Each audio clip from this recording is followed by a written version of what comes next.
Should be live right now. But hi, folks. Happy Wednesday. It's Hump Day. You know, um, funny part about that is there's like 3 mics where I work. You know, so. But And you don't mean microphones. Yep. But at this point, Brandon Aiyuk requests trade, just like Debo Samuel did. But later though, Debo did it earlier, right? And it's like, I don't know what the Niners are thinking. They're probably still in negotiations with the guy. They don't want to pay him $30 million. I fully understand that. I'd be okay with 28 and a half, but that's it. I would not go above that. Just because it's like, you want a team around you, or do you want it to be just you and, Brock Purdy getting paid and then a whole bunch of mids and we're not going to be relevant? Like, it comes down to how many contracts can you actually have on your team, right? And, well, not only Brock Purdy, Nick Bosa, let's be honest here. So, we have the highest paid defensive end. At one point, we had the highest paid linebacker, which I don't think Fred Warner is the highest paid linebacker anymore, but he is up there. Tight ends, we had the highest paid tight end at one point. We never really have had the highest paid wide receiver, but Debo was in the high paid category for a while, right? But how many big contracts can you actually have on a team and still keep things together, right? Because you have to have those guys. Like last year, we had our top level guys, and then there was some fall off, right? We're top heavy. This year, yes. This year, it seems like they spent the offseason getting the middle class of the NFL back. And now we're, like our defensive line is way deep again now. Offensive line might be, especially with Hubbard and Parker, the 2 veterans that we signed. Then we drafted Pooney. Now we're bringing back the 5 guys from last year, which, I would be okay with Brendel, getting the backup job. But we'll see what happens with his knee, tendonitis, arthritis, whatever it is, right? When does camp start? It already started for rookies yesterday on the 16th. And then it starts for vets a week from yesterday on the 23rd. And then the first open dates are the 25th and 26th. And then it goes on through till August the 7th, 10 out of the days between the 25th and August 7th. Oddly, only 2 weekend days, one Saturday, one Sunday. And the Saturday tickets were very hard to come by. When I did the pre-register, I have a buddy who has season tickets. So he gave me his code. And I tried to get tickets, and Saturday sold out just instantaneously before I could even get tickets, even with the code. And that was the first one I tried for. Luckily, I was able to get some for the other days. But anyway, I think I'm going to go on again tomorrow, Thursday at noon. They will go on sale to the general public. So I'm going to go on with the unwashed masses and see if I can score Saturday, August 3rd. I want to get one for me and obviously one for my buddy who gave me the code. That was the day he really wanted most out of all the days, and it was the one day I didn't get. But we'll see. It'll be interesting. And always if you go to camp, there's a chance of running into somebody there who has extra tickets. And once they know you and know you're a content creator, they're usually a little more willing to part with tickets at reasonable prices, because basically during these early pre-sales, they cost $10. But last year they were going for 100, 150, 180 bucks for those top days. You gotta be. Yeah. For a $10 ticket.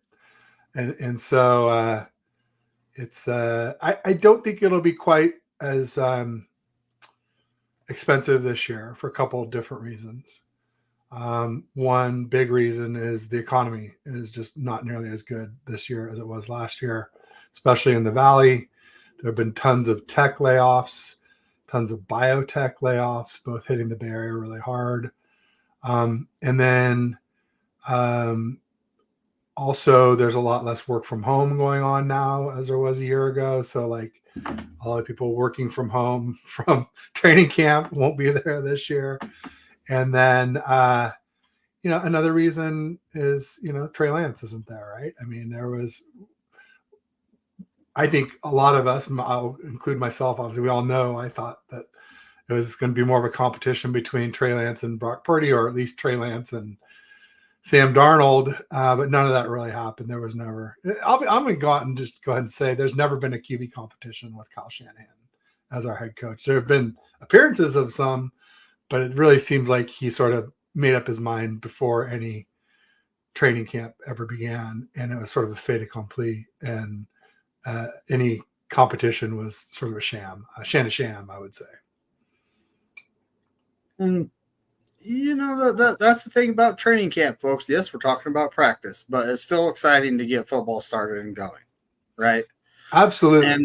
And it's a great chance to see these young rookies who, everybody wants to know how they're going to be during the season. And the best way to know is how they do in training camp and preseason. And then the number one rookie, rookie Ricky Pearsall. That's what I was about to say. NFI, non-football injury. I'm dying to know what it is. At least Matt Barrows said it wasn't serious. But I'm dying to know what it is. Like, yeah.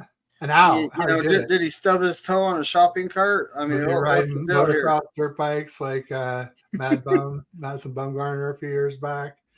I remember that. Basketball. A lot of these guys hurt themselves playing basketball in the off season. Yeah, I'm dying to slip in the shower, like you said. Who knows? Yep. Well, we got folks in the chat. We got Daniel Berry Sports Highlights. He did the right thing. He went to both channels, and I'm sure he hit the like button. What's up, buddy? I need to do that myself. We got Jimmy. What's up, Jimmy? What's up? That's good. Daniel Berry. Hey, and naturally, here's Tommy Huxley. Always with a derogatory comment. So I take it as Five Guys, burgers, and fries. I think he's describing our offensive line. Or is that what you take for Aiyuk? Let me know. Oh, I'm more of an In-N-Out guy myself. Five Guys is a lot more expensive, and I don't think the burgers are quite as good. They have a lot more variety.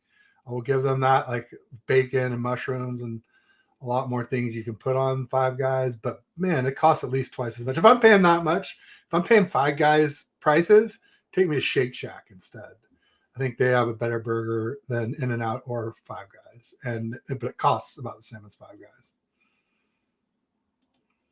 So, 187 rolled in. Oh, there's Steve-O. What's good, buddy? Oh, no, that could be the case. You never know. Oh, he meant the O-line. That's our O-line. It's Five Guys, burgers, and fries. And Tommy, you just dubbed it, buddy. I'm going to start calling it that. To me, it's really like one guy, burgers and fries. One burger. It's like Trent Williams is the big Kahuna burger, and the rest are just a bunch of Fry Guys. Yeah, I know, right? But yeah, so at this point, Ricky Purcell's hurt. We don't know what's going on. They could take him off the list at any point, though. So just wait for that news, and maybe eventually we'll hear about his injury. The Niners don't like discussing injuries, right? Like Cameron Latou last year. Oh, he suffered a knee injury. We're putting him on injured reserve, and then all of these reports are coming out. Oh, he could come back mid-season. Why are they putting him on the? He's in recovery from that injury. It was catastrophic. So I just knew he was injured. I didn't know what. Hasn't really hit anything. I know it's his knee, and I know he's rehabbing it. I know that, but that's about all I know. Hufunga, he's running, right? He's getting himself back in shape. I don't think he's at the point where he's taking hard cuts yet, but he should be there towards the end of preseason, right? With Camlet too, I would feel a lot better about him if it was like a hand or wrist or shoulder injury, that would explain all those drops that we saw last year in training camp. Because that's my big concern with him is even if his knee's fine, like, can he catch a damn ball? Because I guess we saw a little of it. He got a little better in preseason. So maybe he can keep stacking on that. That would be my hope. Well, I like, where was it? Steve-O said he has COVID toe. This is for Pearsall. He has COVID toe, a.k.a. Tovid, for my dog source. I would trust Steve-O's dog a lot more than some of these people with sources out there. Oh, there's Red Jet. What's good? How's it going? What's up, Shell? How are you? And, it's just it's just interesting. Camp's about to fire up. We got guys injured. Greenlaw, we won't see anything about him, folks. He's, I don't think he's at the point where he can even start rehab yet, right? Assumably, I mean, it's been, I guess it depends on what timeline you're on, David. It just depends on if it's, if you're on the olden days timeline of 9 to 12 months, then yeah, he's got a while to go. 9 months from February would be like November, October, November. But if he's on the 6 months, which is sort of like the Cam Akers and some people wanted to say Aaron Rodgers timeline with these newer micro-incision surgeries that heal faster and have less, infections and things like that. Hey, 6 months. Shout out to technology, buddy. That would put us back in the day for 100% ready to play. So then you back to August, we're in July, mid-July. He might start seeing some practice if he's on that timeline. But I think the 49ers will play it safe and they will make him wait. I think they'll put him on the PUP list. I don't think we'll see him play till a minimum October would be my guess. And I think that's why we got Devondre Campbell, who I think could be a really good linebacker for us. Not Dre Greenlaw 100%, but Dre Greenlaw may never be 100% again. He probably will, but he probably won't be 100% this season. It probably won't be till 2025 or later, if we're being honest with ourselves. Tommy says he's single for the first time in 12 years, and he's loving it. Yeah, I've been single a while, and started looking for a lady, but then I gave up.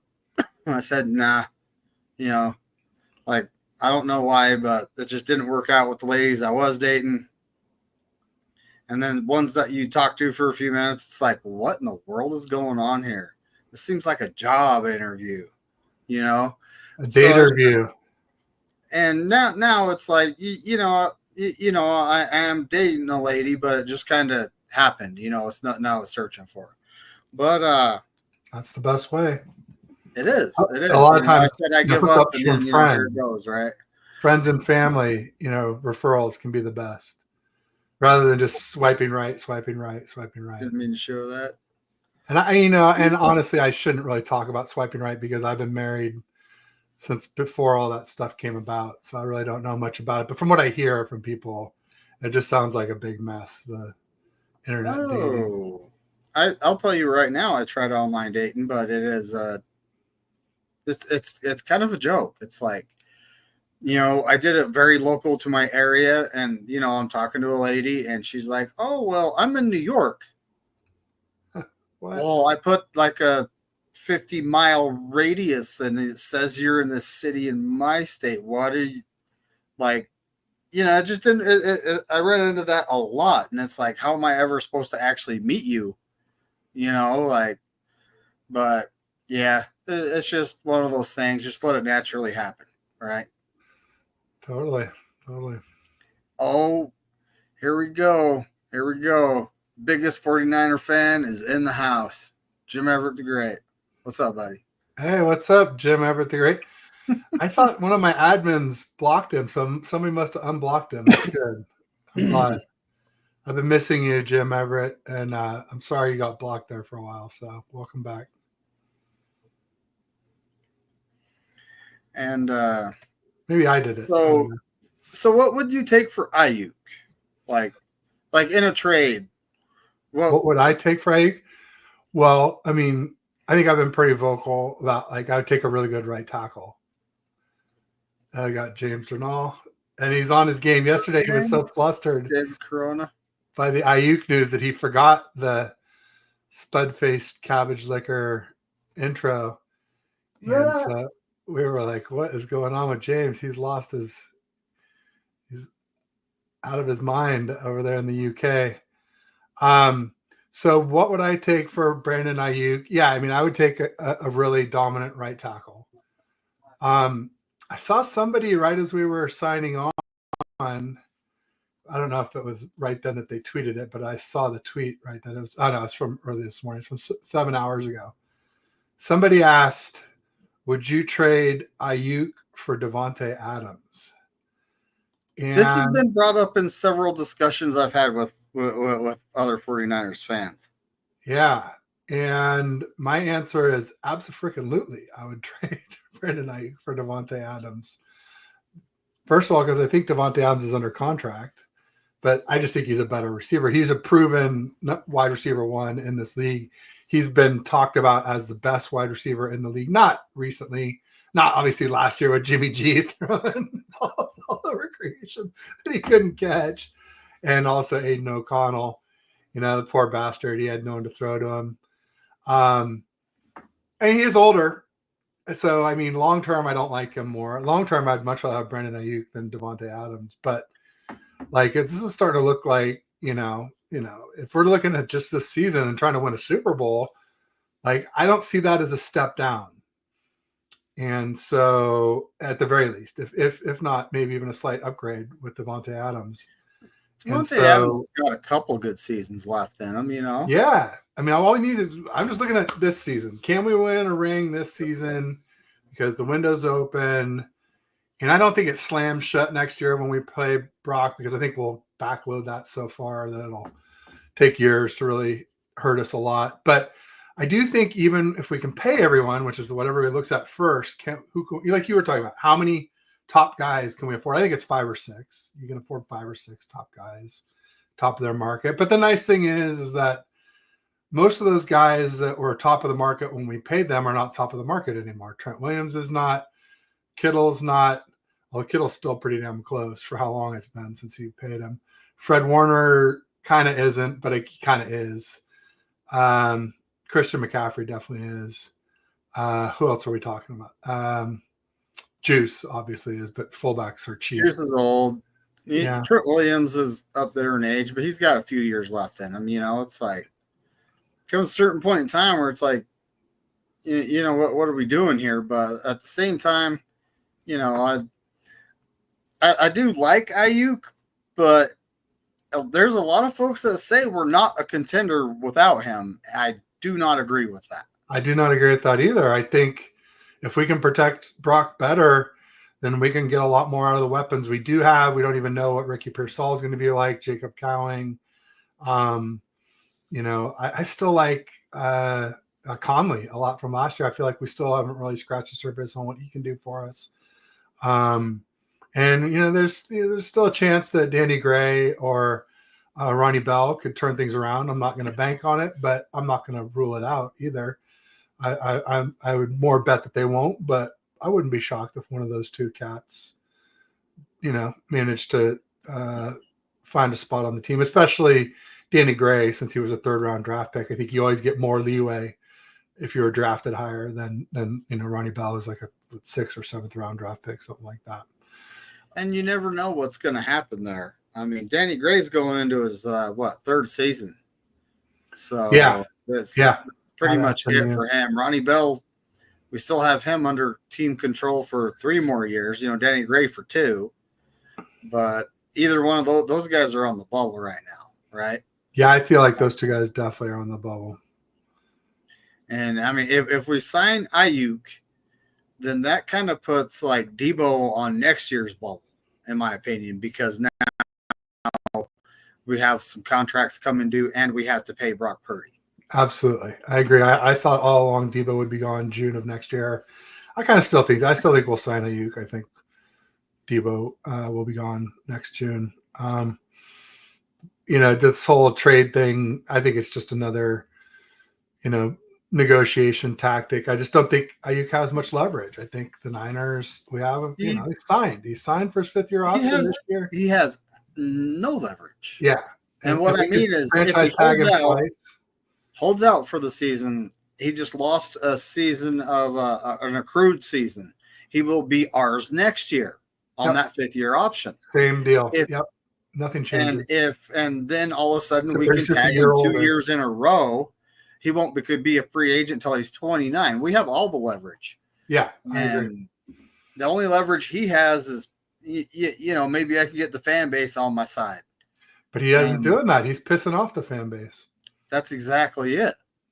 So, but this question is very good. Now, due to our receiving core being like it is, and I mean, we got, I'm not going to include Aiyuk. We have Debo. We have Jennings. We got the first-round rookie who's going to be missing a little bit of camp, hopefully not long. Purcell. We have Jacob Cowing, the other rookie, right? We have Ronnie Bell. We have Denny Gray, Trent Taylor, Chris Conley. That's 8. I just listed off 8 guys and this is not including Brandon Aiyuk. So due to our current wide receiver core situation, I would trade him for offensive line help. And it would be him because how wide receivers are valued a little higher, it would be offensive linemen and draft picks. But I would want a guy that's under team control for a couple years and has already proven himself to be pretty good. Yeah, I would add center to right guard. I think a really amazing center is almost as good as a really good right guard. So that's something Kyle Shanahan, he tried to get a long time ago, Weston Richburg, right? Yeah. And he tore his patellar tendon. And then he got Alex Mack, and Alex Mack decided to retire, play for us for a year and retire. And let's face it, Alex Mack was an elite center for many years, but he wasn't an elite center on the 49ers. He was still good. He was still very good pass blocker, but his run blocking, he was a little old. He couldn't get out there and throw guys around like he could in his earlier years. But there we go. James Darnell. Yep, he did. He pissed us off. He did. Well, I think Aiyuk just knows that once he signs, all will be forgiven, and probably the fines will be forgiven too, and for holding out. And well, he's got to get to that point. He even went in and had a meeting with us, and they talked to him, and I don't know what was discussed. Not really been let out, and now all of a sudden, I'm requesting a trade. Okay, come on, guys. Come on. You can do better than that, right? I think Debo did the same thing. So I just think he's just he's scratching and clawing, trying to get the 49ers to pay attention to him, to up their ante any way that he can.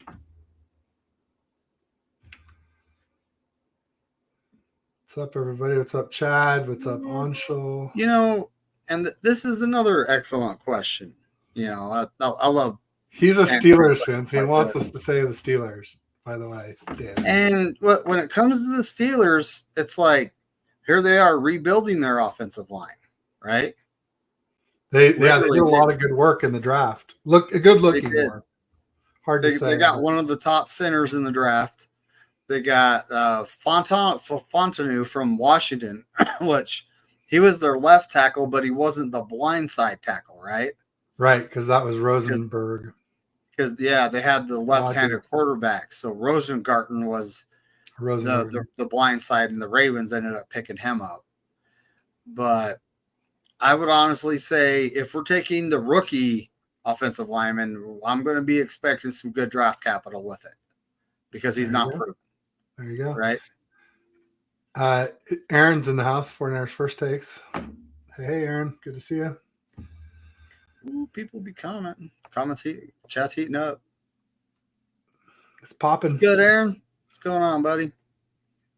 Aaron and I are going to go live Friday at 4 p.m. Pacific, 7 Eastern. Sweet. Yep. Little First and Ted.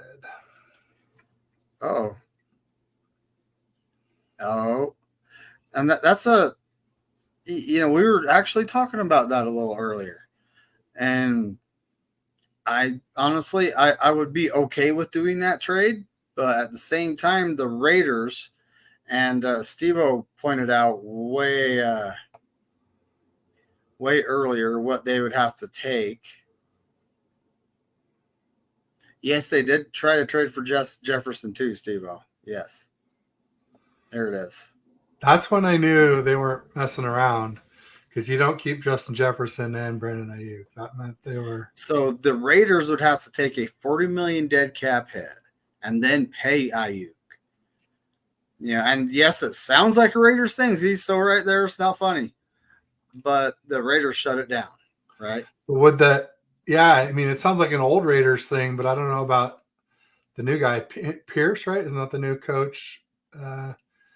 And like, Antonio Pierce, former linebacker for the New York Giants. I don't know if it's a new Raiders thing. We got to find out what his regime is like. I mean, granted, it's the GM, not the coach, but a lot of times the coach have a lot of say in that type of thing. And he definitely seems to be very popular with the players. Yes, yeah, I mean, all right. I'd take Devontae Adams. I would take AJ Brown. I would take Chase, Jamar Chase. I would take, a lot of the proven wide receiver ones in the league. A lot of them. I would take Amon-Ra St. Brown. I don't think he's better than Aiyuk, but at least he's proved he could be a wide receiver one and have just a crazy number of targets and receptions. Do we really have a wide receiver one? We don't. No, that's what I said. I mean, I say that when I say that Brandon Aiyuk's never been a wide receiver one, he's kind of never been given the chance to be one either. So that's fair. It's just I'm not going to pay for wide receiver one until you prove it. And like I said, ideally, not just like last year, but 2 years of proof. Then like, okay, yeah, I'll pay with the top guys that have proved it themselves. I'd take CeeDee Lamb over Aiyuk. I would take a lot of the number one guys. Tyreek Hill, I would take him over Aiyuk. I'm sure there's more. But people wanted to hear yours, David. Somebody said, who would you take? And I don't think you really answered it. So, I mean, you said O-line. What about? Well, yes, and I'm talking center, right guard, maybe even a right tackle, and kick McKivitz inside, because I honestly believe he would be better at right guard than tackle.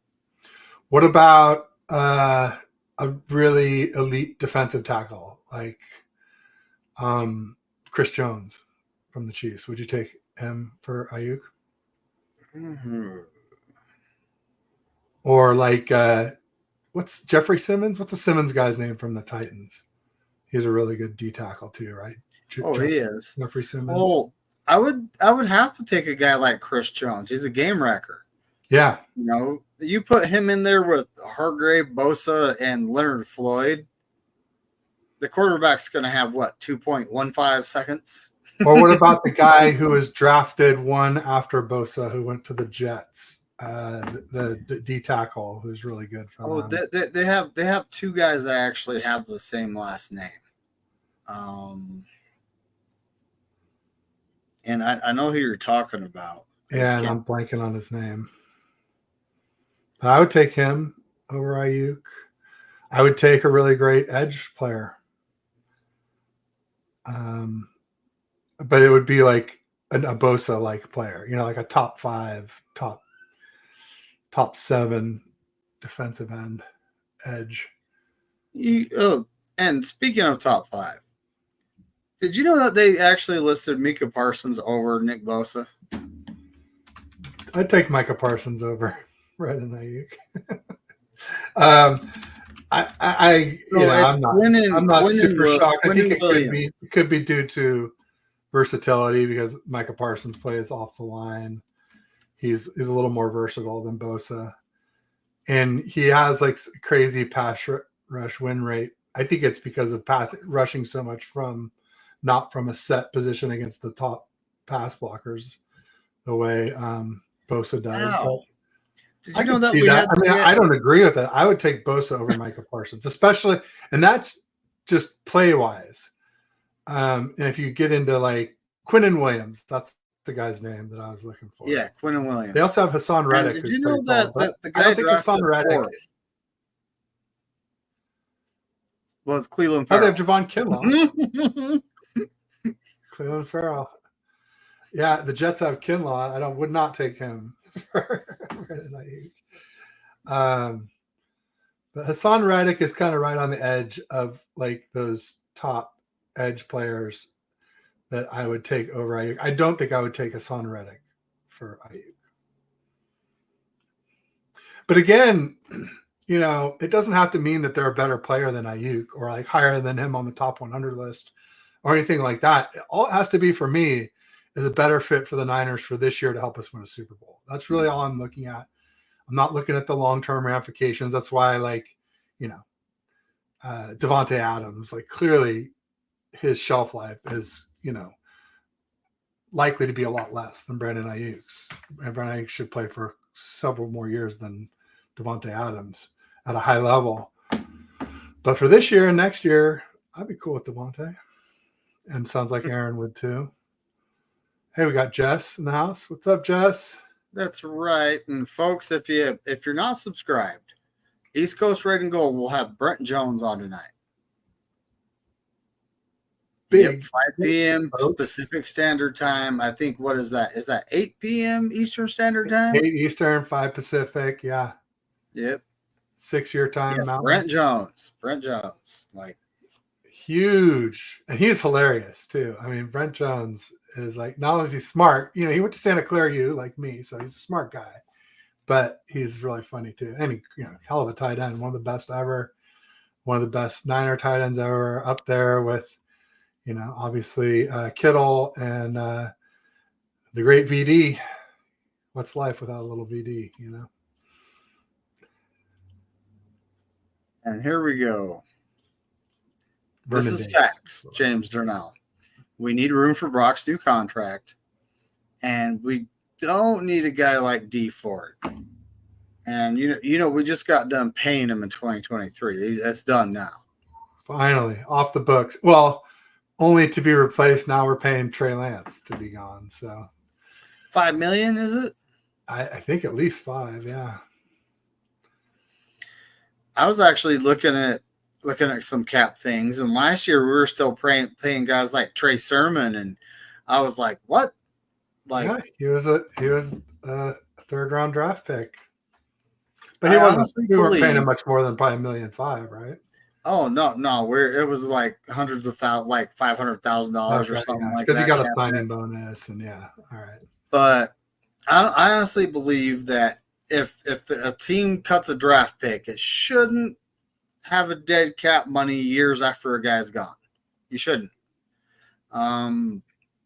If you signed a guy to a huge contract and you end up cutting him, yeah, you should take a cap hit.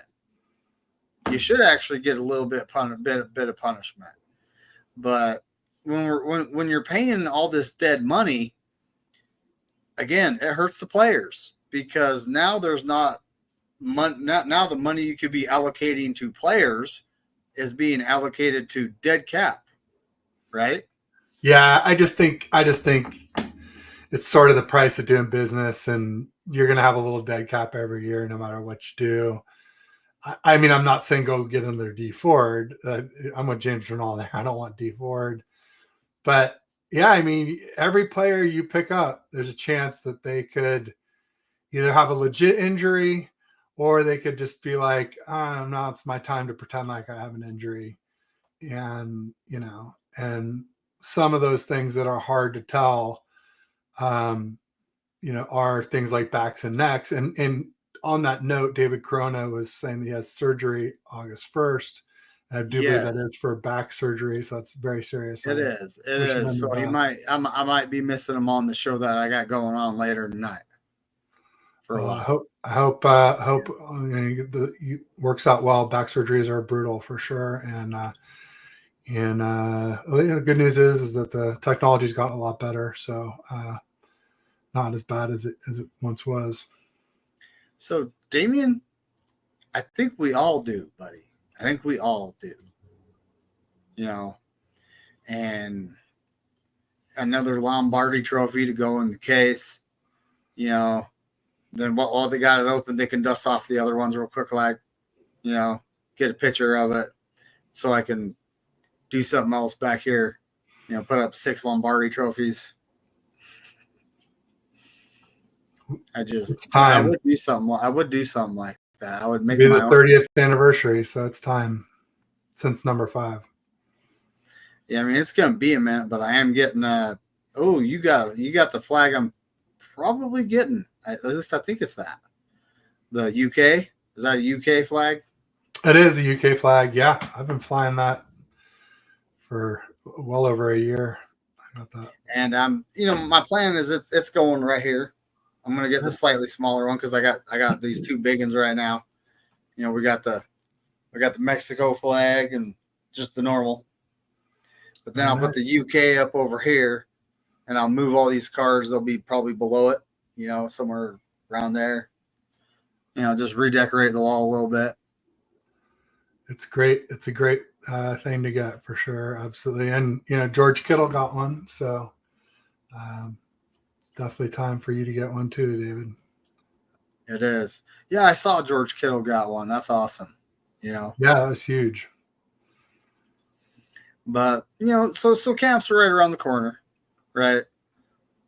When it comes to player news, there's not necessarily a lot going on. Some top 10 lists come out.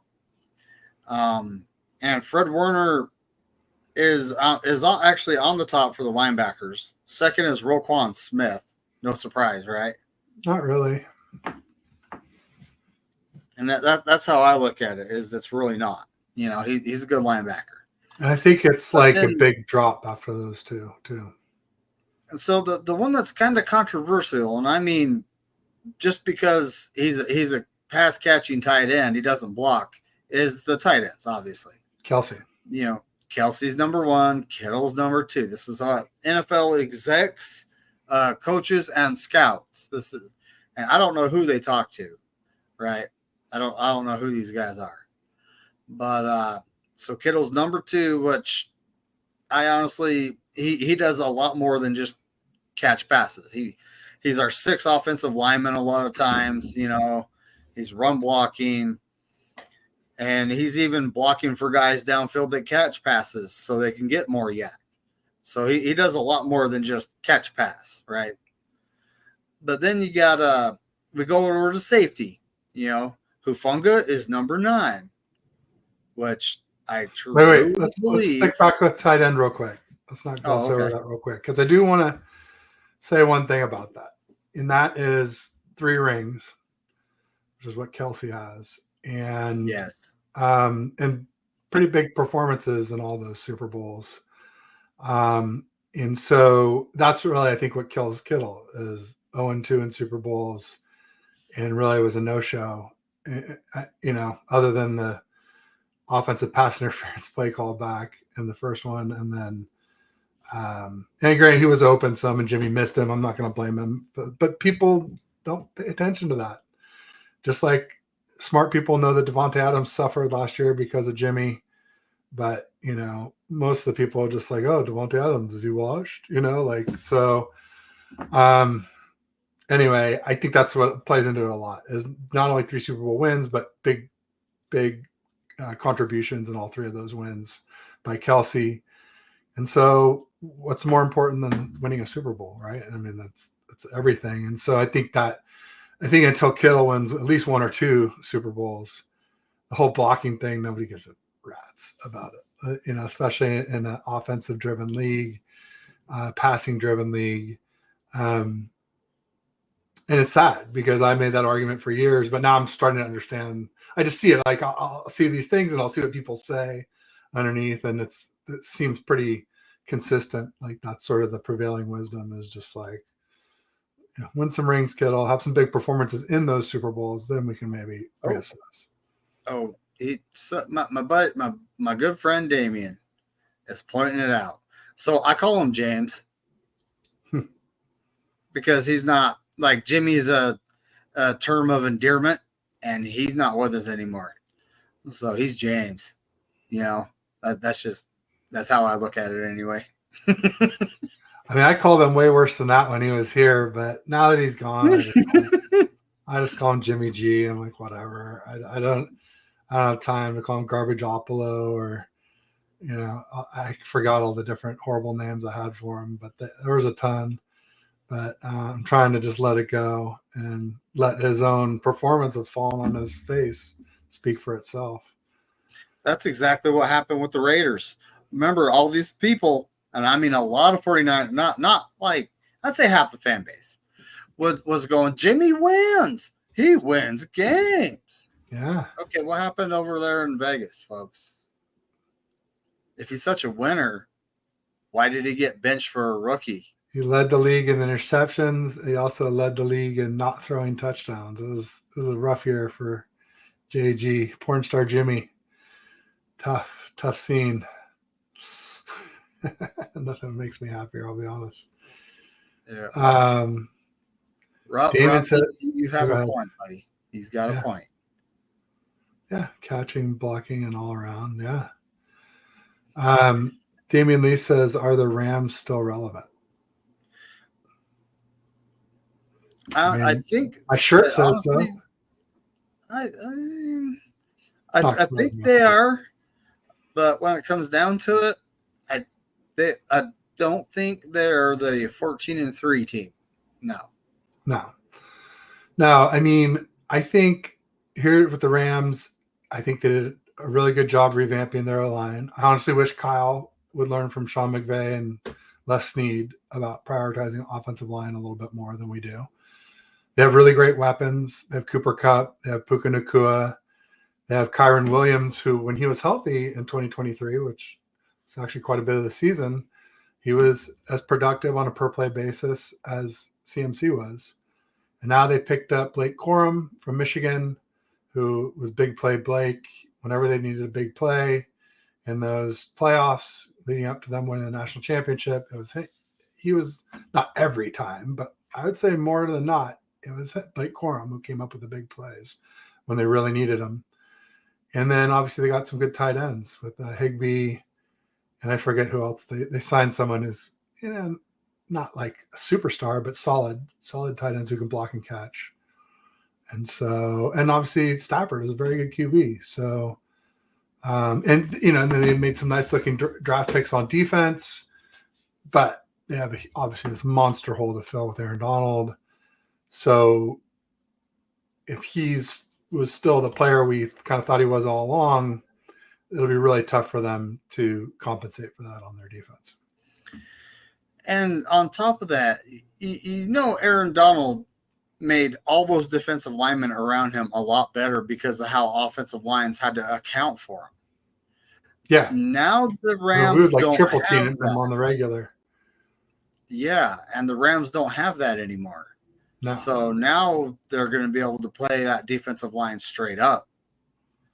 Did you get that young edge player who supposedly is pretty good? But yeah, it's might take him a little while to break into the league.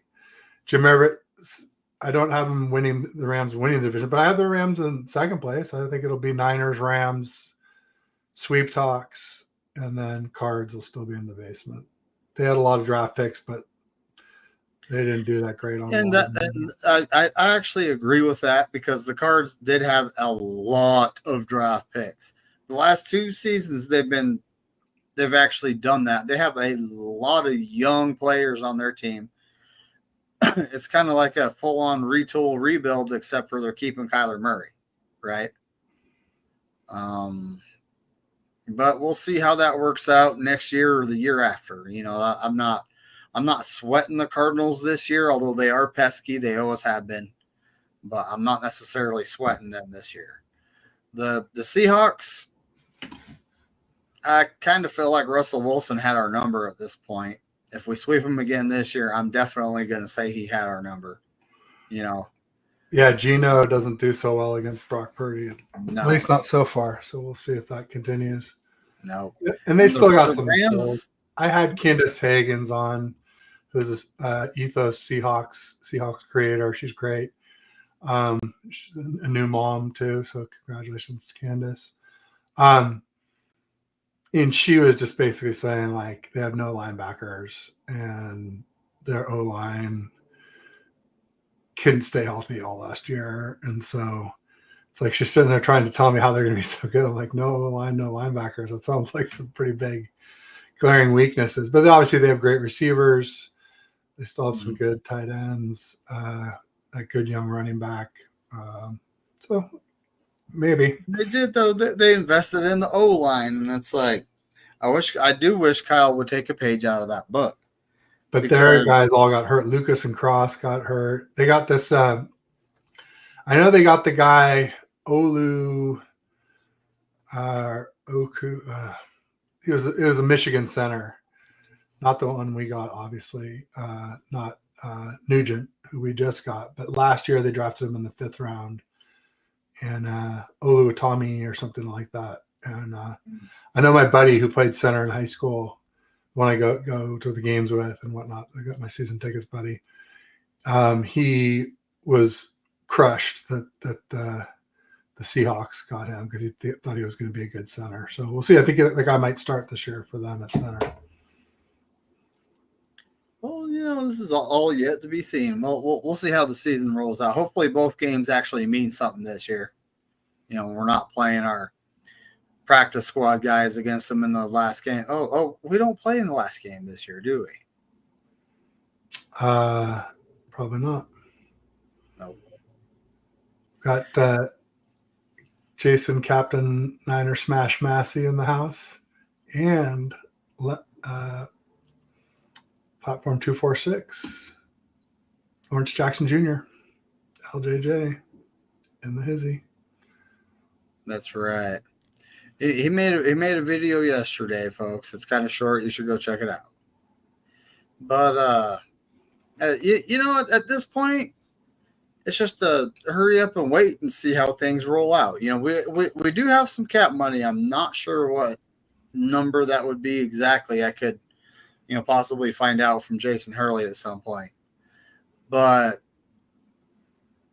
I honestly think the money's not necessarily allotted to sign Brandon Aiyuk, because if we sign him, then his cap hit actually goes down this year, which it's kind of crazy. If we trade him, I don't think we're taking much of a cap hit because he's on his 5th-year option, right? So it does kind of make sense to trade him because you would actually free up some cap space. But at the same time, we'll see what happens, folks. I'm not in the front office, so I don't say what happens. But in my opinion, he is one guy on a 53-man roster, right? And we are still contenders with or without him. Hopefully with, because he is young and he's going to be around a while, right? And I honestly think Kyle is shifting his philosophy a little bit, especially with the 2 offensive linemen we took, right? Normally we take offensive linemen that are really good run blockers, right? These guys are really good pass blockers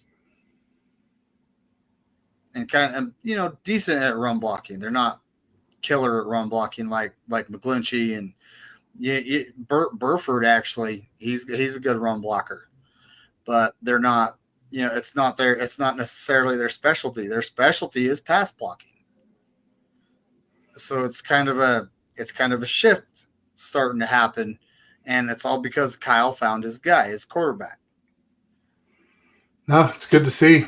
I mean, it's always irked me that Kyle, you know, prioritized run over pass block. And I think this last Super Bowl might have finally made it clear when there's guys open and a quarterback can't get on the ball because there's guys in his face because they're coming untouched, literally untouched. It's time to work on the O-line at that point. Kenny looks a little frustrated. He says he's dropping some knowledge bombs and here getting no feedback. He says he's fading. Where's he at? What He was up above. He said, "Do you guys know Andre Johnson and Julio Jones were great players?" Well, two of them had their best years with guess who? Well, Andre Johnson had it with Matt Schaub, right? And Julio had it with Matt Ryan. So two Matts. I think he's talking about Kyle Shanahan possibly being the. Oh, okay, that too. Yep. And that's also Rob D spitting facts. That's more than likely true. He did get a suspension for a performance enhanced. Actually, they won't see him the first 2 games of the year because of that performance enhancing drug suspension. Right? I didn't even know about that, to be honest. So. Oh, you didn't? No. So the Raiders actually got out of a cap hit, a dead cap money, by cutting him because he failed performance. Back before he joined. I thought you meant for next season. Okay, I do remember that. I mean, I remember something. I just didn't realize it's performance enhancing drugs. Yep. Yeah, so, and him being in Vegas could have been, something testosterone related. Anything's possible. Yep. All right, folks. So we're almost at an hour. We're not quite there, but we were going through the top 10 list, right? Steve-O was saying that Bryant likes BC. Bryant Culp likes kickers, Bobos, and dogs. LOL. When I talked to Candace Higgins, she was actually pretty high on Jake Bobo. She actually said that he did pretty well when he got to play, and she wouldn't be surprised to see him getting a bigger role this season. So maybe Bryant nailed that one, folks. I got to give him a props. He could have. He really could have. This is all yet to be seen. He did actually call the. I would say lost in the third dogs, round. not just dogs. You did know that he actually picked Jake Moody in the third round in mock drafts when we were doing them. And he said many times, we're taking Jake Moody in the third round. He said that. Well, I remember when he had Jake Moody in all 4 corners of his overlay. He might still. I don't know. I just remember. He probably has it saved somewhere. It was 2 from Michigan and 2 from training camp. Yep. And he was pretty good in training camp. I'll give you that. Moody was banging. Jake Moody's numbers over the season were matched Robbie Gould's numbers. Match. There you go. And typically rookie kickers in the NFL struggle. And the numbers you can't match of Robbie Gould is never missed a field goal or PAT in the playoffs. That's true. That's true. Insane. So, but and honestly, with the rookie season he had, I expect Jake Moody to get better. Right? That's what players do in the NFL. You come in your rookie season, which is a hard thing to do for the 49ers. And you're supposed to ascend beyond that, right? But speaking of ascending, the QB list. Brock Purdy did not make the top 10. He was an honorable mention. But, Matthew Stafford did. And, he has a ring. He's a good quarterback. Okay. Dak Prescott and Jared Goff made the top 10 list. Ooh, Jared Goff. That's tough. No, the whole I'm kind of looking at this like Brock Purdy's going into his 3rd season, And he already has more playoff wins than Dak Prescott does in his career. That's just facts, right? And, Jared Goff, he did go to a Super Bowl back in 2018, although they only produced 3 points in it. So I don't know if I can't say Jared Goff is better than Brock Purdy, because he has a great offensive line in front of him. He has a lot of time to think and throw the ball, right? Brock Purdy, he's got like 2.5 seconds to get that ball out. But he can also make plays with his feet, which is something Jared Goff can't do. So he brings a dimension that Jared Goff just doesn't have, right? So that would be my argument for, Brock Purdy being better than Jared Goff. The rest of that list, but the 3 NFC quarterbacks I named, that's the only guys out of the NFC on it. The rest of them are all AFC, Patrick Mahomes, Joe Burrow, Josh Allen. It's just, CJ Stroud was actually rated up on that list. I'd take CJ Stroud over Brock Purdy. I've said that. But it's just one of those things, he's one of the best quarterbacks in the league last year, and he doesn't earn a spot in the top 10.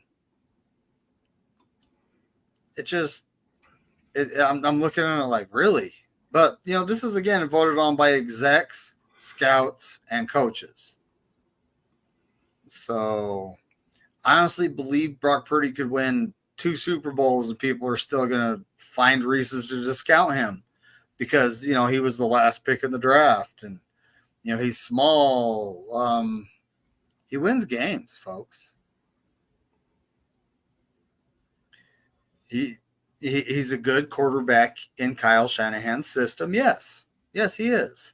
Yes, he has a good team around him. Most quarterbacks, rookie quarterbacks coming into the league, come into rebuilding teams. And do they really get a shot like Brock Purdy had? No. They get like 2 seasons to perform. And if they don't perform, typically they're labeled a bust. They get cut, they get traded, right? A few teams have gone 3 years with a guy, like Justin Fields is a prime example, with the Bears, right? Mm-hmm. And they traded him to Pittsburgh. Pittsburgh actually, they got Russell Wilson and Justin Fields. So that's something I'm going to be keeping an eye on during camp. That ought to be interesting. But, yeah, Brock Purdy did not make the top 10 list, folks. And how Brock Purdy is, and, when he was being recruited to Alabama and Nick Saban told him, you're not a good quarterback. And then he's like, I want to beat that guy. This is the type of mentality I hope Brock Purdy brings to the season. Staple that top 10 list on the top of your locker so you can look at it every day. Yeah. Right? Put the chip on your shoulder. That's exactly it. And let's see, who else? Oh, yeah, I mentioned the defensive ends. So they have Myles Garrett at number 1, TJ Watt at number 2, Micah Parsons at number 3, and Nick Bosa at number 4. And the top 2 guys, I mean, they're really good. Nick Bosa, if he wouldn't have had his down year, if he would have had 15, 16 sacks last year, he would more than likely be number 2, if not number 1 on this list. Right? But he had a down year. But I don't know. I mean, I think they might have put Micah Parsons over him because he can do more things than just play edge, which kind of makes sense. But at the same time, player-wise, I would take Nick Bosa over Micah Parsons. What like Nick Bosa plays or Micah Parsons plays against us with our mid-offensive line, and he can't produce, right? Fair, yeah. And then there's also the personality side of it too, where Micah Parsons is has character issues. Let's be frank about it. So I think those two things, should give Bosa the edge. But, again, maybe they're holding Nick Bosa's injury against him, his ACL. I don't know. Missing that most of that season. I don't know. TJ Watt's been injured too, so. Steve-O does have a good point. Like, we don't know the execs, scouts, and coaches that they actually talked to. I don't know if it was the whole league voting, but right? No, I don't know if it was the whole league. But so what other list was that? The last of the lists? I think it was. So I saw another list that regarded yak, yards after the catch. Kittle and Debo are 1 and 2 on this list. Debo actually shows up on the list 3 times. This is the top 7 is all I saw.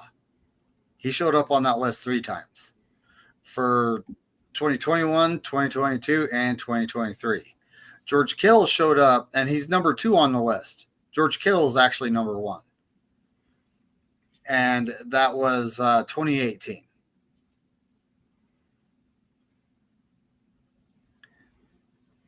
I saw it on X, honestly. Interesting. But I was looking at that like, wow. And this is like top seasons, it was, I was surprised to see, Kittle number 1, but with that 2018 year he had, it was good, even though he didn't really, look at the QBs that were throwing to him, right? You started out with James, then you had CJ Beathard, then you had Nick Mullins, then CJ Beathard, right? Brutal. And he still had a great season. So that's actually, if I ever get a jersey, I am getting a Kittle jersey, of all the current players. Past players, I think I'm going to start with Ronnie Lott because that's my favorite. There you go. Yeah, I've got Steve Young, Jerry Rice, Kittle, Purdy. I think that's it for right now. Sweet. Yeah. Well, you got anything else to add before we get on out of here? Nothing too exciting. Nothing? I mean, just like I said, got Aaron Friday at 4 p.m. Pacific, 7 p.m. Eastern. Probably put out some more bike stuff. I did a ride today in El Granada near Half Moon Bay. There's a place called Quarry Park. Had some technical difficulties. Some of it was self-inflicted. I was going up the hill the first time up with this guy that met me there. And I just was huffing and puffing. I was dying. And we get to the top and I'm like, oh shit, I had it in eco mode, which is like 1/3 power. So I couldn't figure out why I couldn't make it up the hills that I'd made it up before on the same bike. I knew I'd gained a little bit of weight. I gained a little bit of weight while we were out of town, eating hotel food and stuff. I knew I was a little less in shape, but not like a quantum difference, not like stopping in the middle of hills instead of getting to the top and resting at the top of hills. And anyway, also broke a spoke and had a chain guide incident and a bunch of stuff.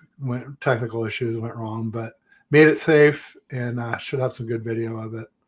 And got some fun stuff to work on for the bike to wrench on.